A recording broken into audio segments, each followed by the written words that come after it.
अस्सलाम वालेकुम दोस्तों, आज की इस वीडियो में हम सही बुखारी की हदीस नंबर 129 से लेकर हदीस नंबर 134 तक का मुताला करेंगे। हदीस नंबर 129 मुझसे बयान किया गया कि रसूल करीम सल्लल्लाहु अलैहि वसल्लम ने एक रोज़ मुआज़ रज़ियल्लाहु ताला अन्हु से फरमाया कि जो शख्स अल्लाह से इस कैफियत के साथ मुलाकात करे कि इसने अल्लाह के साथ किसी को शरीक ना किया हो, वो यकीनन जन्नत में दाखिल होगा। मुआज़ बोले, या रसूल अल्लाह, क्या मैं इस बात की लोगों को बिशारत ना सुना दूं? आप सल्लल्लाहु अलैहि वसल्लम ने फरमाया, नहीं, मुझे खौफ है कि लोग इस पर भरोसा कर बैठेंगे।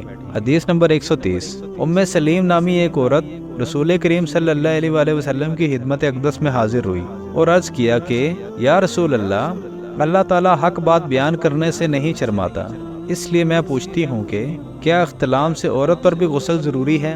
आप सल्लल्लाहु अलैहि वसल्लम ने फरमाया कि हाँ, जब औरत पानी देख ले यानी कपड़े वगैरह पर मनी का असर मालूम हो।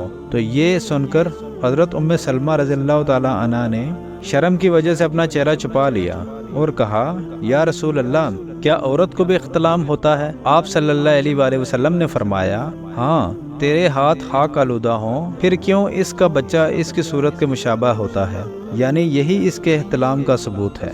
हदीस नंबर 131 दरख्तों में से एक दरख्त ऐसा है जिसके पत्ते कभी नहीं झड़ते और इसकी मिसाल मुसलमान जैसी है, मुझे बतलाओ वो क्या दरख्त है? तो लोग जंगली दरख्तों की सोच में पड़ गए और मेरे दिल में आया कि मैं बतला दूं कि वो खजूर का पेड़ है। अब्दुल्ला कहते हैं कि फिर मुझे शर्म आ गई और मैं चुप ही रहा। तब लोगों ने अर्ज किया, या रसूल अल्लाह, आप ही खुद इसके बारे में बतलाइए। आप सल्लल्लाहु अलैहि वसल्लम ने फरमाया, वो खजूर है। अब्दुल्ला कहते हैं कि मेरे जी में जो बात थी वो मैंने अपने वालिद हज़रत उमर रज़ियल्लाहु ताला अन्हु को बतलाई। वो कहने लगे कि अगर तू इस वक्त कह देता तो मेरे लिए ऐसे ऐसे कीमती सरमाया से ज़्यादा महबूब होता।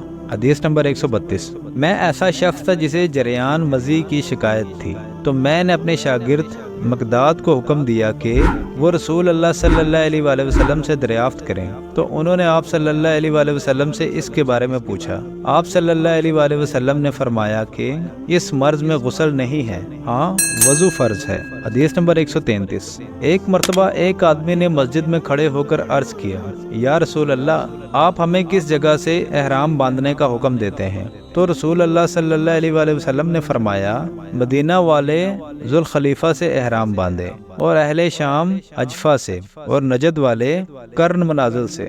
इब्ने उमर रज़ियल्लाहु ताला अन्हु ने फरमाया कि लोगों का ख्याल है कि रसूल अल्लाह सल्लल्लाहु अलैहि वसल्लम ने फरमाया कि यमन वाले यलमलम से एहराम बांधे। और इब्ने उमर रज़ियल्लाहु ताला अन्हु कहा करते थे कि मुझे ये आखिरी जुमला रसूल अल्लाह सल्लल्लाहु अलैहि वसल्लम से याद नहीं। एक मरतबा एक आदमी ने मस्जिद में खड़े होकर अर्ज़ किया, या रसूल अल्लाह, आप हमें किस जगह से एहराम बांधने का हुक्म देते हैं? तो रसूल अल्लाह सल्लल्लाहु अलैहि वसल्लम ने फरमाया, मदीना वाले जुल खलीफा से एहराम बांधे और अहले शाम अजफा से और नजद वाले कर्न मनाजिल से।